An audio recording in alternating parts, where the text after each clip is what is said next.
છોટાઉદેપુરમાં ભાજપ નેતાઓના તમાશા મુદ્દે સરકારની પ્રથમ પ્રતિક્રિયા। સાંસદ તેમના પુત્ર અને તાલુકા પંચાયતના પ્રમુખના તમાશા મુદ્દે સરકારની સ્પષ્ટતા। પક્ષના નેતાઓ કાર્યકરોને વાયરલ થયેલા વિડીયો મુદ્દે સૂચના અપાશે। જીતના ઉન્માદમાં તમાશો ન કરવા સૂચના અપાશે। જીતુ વાઘાણી આ નિવેદન આપ્યું છે। સાથે તેમણે કહ્યું કે આવી ઘટનાનું પુનરાવર્તન ન થાય તેનું ધ્યાન રખાશે। સાંસદ જશુ રાઠવા તેમના પુત્ર સંગ્રામસિંહે તમાશો કર્યો હતો।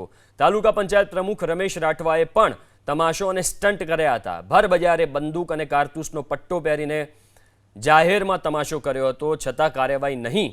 પોલીસ તરફથી હજુ સુધી નેતાજીના તમાશા મુદ્દે કોઈ કાર્યવાહી નથી કરવામાં આવી।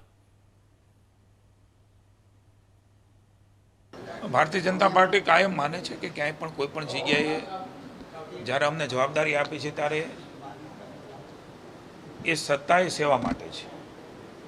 આપે ધ્યાન દોર્યું છે ત્યારે ક્યાંય કોઈક નાની મોટી એવી ઘટના બની હોય તો ચોક્કસ પાર્ટીનું ધ્યાન દોરીને ભવિષ્યમાં પણ આ પ્રકારની ઘટનાઓથી દૂર રહેવા માટેનું પણ હું સૌને વિનંતી કરું છું। કારણ કે ભારતીય જનતા પાર્ટી એક અલગ પાર્ટી છે, એક વિચાર સાથે ચાલનારી પાર્ટી છે। ત્યારે સત્તા અમારા માટે જવાબદારી છે અને મોદી સાહેબ કાયમ કહે છે કે સત્તા આપે છે ત્યારે આપણી જવાબદારી વિશેષ વધે છે।